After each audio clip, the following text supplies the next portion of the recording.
GeM TV நேயர்கள் அனைவருக்கும் வணக்கம். நான் உங்கள் விஜய் பிலால். இன்னைக்கு வீடியோல நம்ம எதை பத்தி பார்க்க போறோம் அப்படின்னு பார்த்தீங்கன்னா, காசா இஸ்ரேல் இந்த போர்ல இப்போ ஈரான் திரும்ப உள்ள நுழைய போறாங்க அப்படிங்கிற ஒரு தகவல் வெளியே வந்திருக்கு.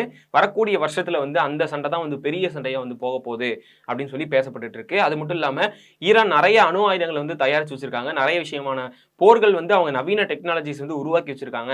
அதாவது போன போர்ல என்னென்ன பண்ணக்கூடாது அப்படிங்கிற ஒரு நோட்ஸ் எடுப்பாங்கல்ல.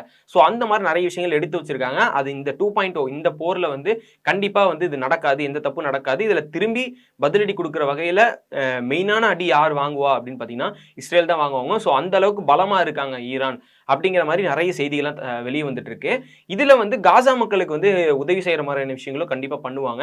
அதில் நிறைய விஷயங்கள் காசா சாதகமா இருக்கும் அப்படிங்கிற மாதிரி சொல்லியிருக்காங்க. ஸோ அதை ஆக்கிரமிக்கப்பட்ட அந்த இடங்களா இருக்கட்டும், அதான் அந்த மஞ்சள் கோடுன்னு சொல்றாங்களே, ஸோ அந்த இடமா இருக்கட்டும், எல்லா இடங்கள்லயும் அங்கிருந்து திரும்பி, அதாவது ஆக்கிரமிக்கப்பட்ட இடத்திலிருந்து அதை திரும்பி வாங்கி காசா மக்களுக்கே கொடுக்குற மாதிரியான ஒரு சூழ்நிலை போகும். அதாவது இஸ்ரேல் ஈரான் அப்படிங்கிற பிரச்சனை மட்டும் இல்லாம நடக்கிற போர்ல ஈரான் அப்படி காசாக்கு ஹெல்ப் பண்ற மாதிரியான பேச்சுகள்ல உள்ள போய் நாங்க காசா மக்களை காப்பாற்றணும். அதாவது ரெண்டு நாட்டுக்கு நடுவில் அணு ஆயுத போர் அப்படிங்கிற மாதிரி தான் போயிட்டு இருந்துச்சு. அணு ஆயுதங்கள் யூஸ் பண்றீங்க அப்படிங்கிற மாதிரி போயிட்டு இருந்த போர் மாறி காசாக்காக ஈரான் இறங்கி அடிக்க போறாங்க அப்படிங்கிற ஒரு சூழ்நிலை மாறும்.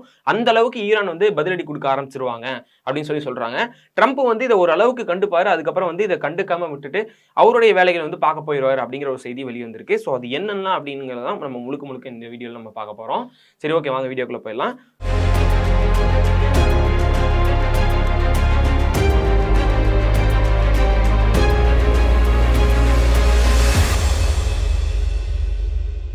ட்ரம்ப்புக்கு இப்போவே இந்த வருஷத்தோட எண்ட்லயே நிறைய பிரச்சனைகள் ஸ்டார்ட் ஆயிருச்சு. ஒரு சைடு என்னன்னா, இவர் ட்ரம்ப் கிரீன்லாண்ட் எங்களுக்கு கொடுங்க அப்படின்னு சொல்லி ஒரு பக்கம் கேட்டு இருக்காரு. இன்னொரு பக்கம் என்னன்னா, வெனிசுலா கூட சண்டை இழுத்துட்டு அவரு அங்க பேச்சுவார்த்தைகள் நடத்திட்டு இருக்காரு. அங்க போய் தாக்குதல் நடத்துறதுக்கான விஷயங்களை பண்ணிட்டு இருக்காரு.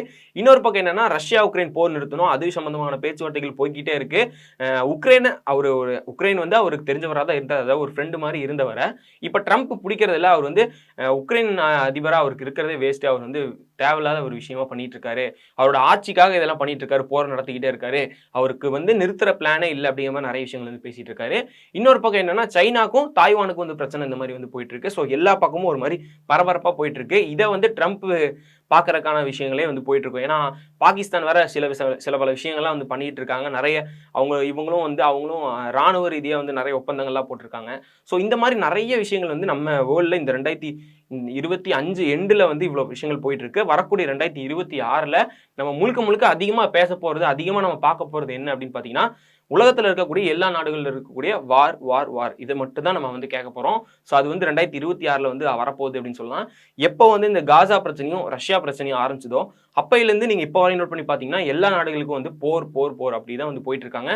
ஒன்றா பொருளாதார ரீதியாக ஒரு சின்ன கோல்டு வார் மாதிரி போகிறதா இருக்கட்டும், அதுக்கப்புறம் தனியாக ஒரு இராணுவத்துக்கு மட்டும் போர் நடக்கிறதா இருக்கட்டும், அதுக்கப்புறம் பார்டரை மட்டும் அடிச்சுக்கிறதா இருக்கட்டும், இல்லைன்னா உள்ளோக்கில், அதாவது நாட்டுக்குள்ள போய் ஏதாவது பாம்பு போடுறது, இந்த மாதிரி விஷயங்கள்லாம் பண்றதா இருக்கட்டும், வெடிகுண்டுகள் போடுறது, ஏவுகணைகளை வச்சு தாக்குறது, இந்த மாதிரியே போயிட்டு இருக்கு.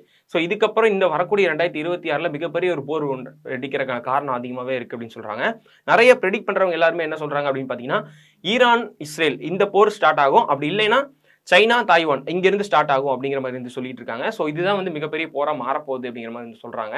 இப்போ காசா நம்ம பிரச்சனைக்கு வருவோம். இப்போ காசால இருக்கக்கூடிய அந்த மஞ்சள் கோடு அப்படின்னு சொல்லக்கூடிய அந்த இடத்துல ஆக்கிரமிப்பு பண்ணி இஸ்ரேல் மக்கள் எல்லாருமே அங்க போய் காசா மக்களை அடிச்சு விரட்டி, அங்க இருக்கக்கூடிய டென்ட்டுகளையும் அடிச்சு விரட்டி, அங்க இருக்கக்கூடிய எல்லாத்தையும் உடைச்சு அவங்களை அங்கிருந்து துரத்தி அங்க அவங்க ஆக்கிரமிப்பு பணியில ஈடுபடுறாங்க. கிறிஸ்துமஸ் நாளும் அதுமா அங்கேயே அவங்கள துரத்தி விட்டு அங்க கிறிஸ்துமஸ் கொண்டாடுறாங்க அப்படிங்கிறதா ஒரு சோகமான விஷயமா இருக்கு.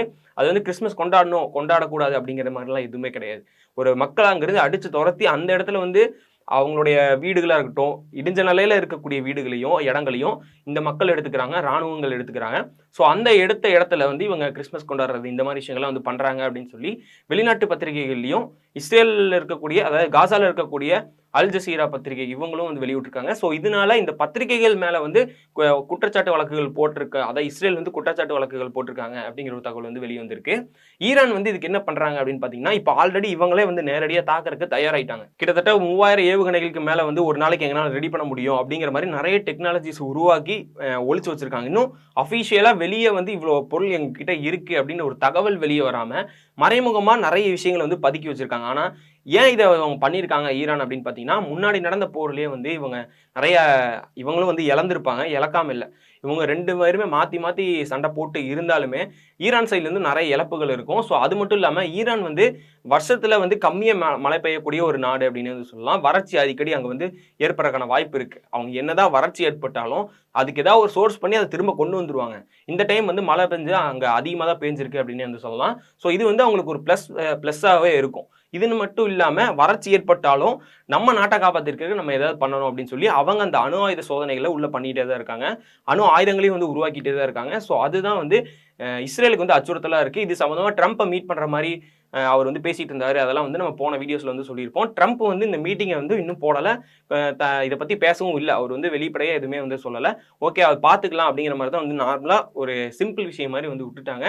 ஸோ இது வந்து இஸ்ரேலுக்கு ஒரு அபாயமாகவே இருக்குது. அதாவது நெதன்யாகு என்ன பண்ணுறாரு அப்படின்னு பார்த்தீங்கன்னா, இதில் வந்து பயம் வந்துருச்சு அப்படின்னு வந்து சொல்லலாம். நெதன்யாகுக்கு வந்து ஈரான் இந்த மாதிரி பொருளை தயாரிச்சுட்டு இருக்காங்க, அமெரிக்கா வந்து ஹெல்ப் பண்ணாமல் போகிறாங்க, உக்ரைனை வந்து அசால்ட்டா விட்ட மாதிரி நெதன்யாகுவையும் வந்து அசால்ட்டா விட்டுருவாரோ அப்படிங்கிற ஒரு பயம் வந்ததாகவும், அது சம்பந்தமா வந்து வேற ஏதாவது பண்ணலாமா, இல்ல நெதன்யாகு அதாவது இஸ்ரேல் கூட வேற எந்த நாடுகள்லாம் நட்புறவா இருக்காங்களோ அந்த நாடுகள்ட்ட எல்லாம் போய் பேச்சுவார்த்தை நடத்துறதாகவும், அதாவது ஈரானுக்கு ஆப்போசிட்டா எங்க கூட நில்லுங்க அப்படிங்கிற மாதிரி, எங்களுக்கு உதவிகள் செய்யுங்க அப்படின்னு சொல்லி மற்ற நாடுகள்கிட்ட போய் பேச்சுவார்த்தை நடத்துற மாதிரியான விஷயங்கள்லாம் வந்து நடந்துட்டு இருக்கு. ஸோ அடுத்து நடக்கக்கூடிய போர்ல வந்து ஈரானோட பிளான் என்ன அப்படின்னு பார்த்தீங்கன்னா, அங்க இருக்கக்கூடிய அந்த டிஃபென்ஸ் அது எல்லாத்தையுமே வந்து ஃபர்ஸ்ட் உடைக்கிறது தான் பிளானு. அதாவது இதுக்கு முன்னாடி ஒரு 2-3 வீடியோஸ்ல வந்து நான் சொல்லியிருப்போம் என்ன மாதிரி தயாரிச்சிருக்காங்க அப்படின்னு பார்த்தீங்கன்னா, இப்போ அயன் டூம் அந்த மாதிரிலாம் வந்து சொல்லுவாங்க. என்ன அப்படின்னா, இப்போ வானத்திலேருந்து ஒரு ஏவுகணையோ ஏதோ ஒன்று வந்து இஸ்ரேலுக்குள்ள விழுகுது அப்படின்னா, அமெரிக்காவுடைய ஒரு ஷீல்டு மாதிரி ஒரு விஷயம் ஒன்று வச்சிருக்காங்க. அது என்ன அப்படின்னா, வானத்திலேருந்து ஒரு இது வருதுன்னா அதை வானத்திலே இவங்கிருந்து மேலே போய் அதை தாக்கி அதை அழிச்சிடும், கீழே இறங்க விடாது. இந்த இடத்துல கிட்டத்தட்ட ஒரு 500 லாஸ்டா வந்து நடந்த போர்ல ஒரு 500 ஏவுகணைகள் வந்து விட்டுருப்பாங்க ஈரான். இப்போ வந்து ஒரே செகண்ட்ல வந்து ஒரு 3000 ஏவுகணைகள் போகுது அப்படின்னு வச்சுக்கோங்களேன்.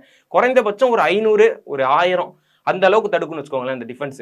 அதை மீறி மற்ற எல்லாமே வந்து நிலத்துல தான் போய் விழும். ஸோ அப்படி விழுகும் போது வந்து அந்த டிஃபென்ஸ்னாலையுமே எதுவுமே பண்ண முடியாது அப்படின்னு சொல்லிட்டு அதுக்காக உதவி தேடி நெதன்யாகு வந்து நிறைய நாடுகள்கிட்ட வந்து பேச்சுவார்த்தை நடத்திட்டு இருக்காரு அப்படிங்கிற ஒரு தகவல் வந்து வெளியே வந்திருக்கு.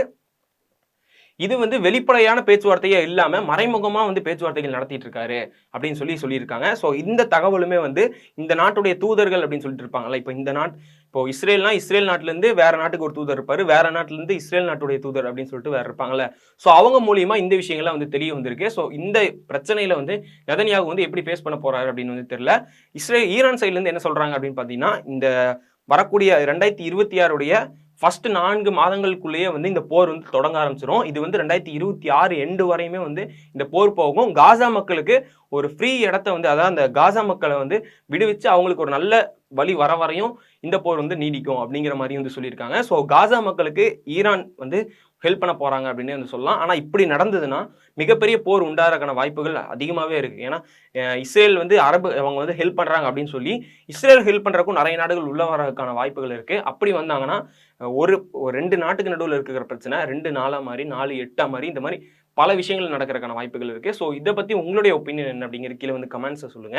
இன்னொரு விஷயம் என்ன அப்படின்னு பார்த்தீங்கன்னா, இனி வரக்கூடிய அடுத்த போர் வந்துச்சுன்னா, இப்போ இந்த இஸ்ரேல் ஈரான் வந்து 2.0 அந்த மாதிரி போர் வந்துச்சுன்னா யார் வின் பண்ணுவாங்கன்னு நீங்க நினைக்கிறீங்க? இஸ்ரேல் வின் பண்ணுவாங்கன்னு நினைக்கிறீங்களா, இல்ல ஈரான் வின் பண்ணுவாங்கன்னு நினைக்கிறீங்களா? காசா மக்களுக்கு அடுத்த வருஷமாவது வந்து அவங்களுக்கு ஒரு ஃப்ரீ பாலஸ்தீன் அப்படின்லாம் சொல்லுவாங்க. ஸோ அந்த மாதிரி அவங்களுக்கு ஒரு ஃப்ரீடம் கிடைக்குமா அப்படிங்கிறத கீழே கமெண்ட்ஸை சொல்லுங்க.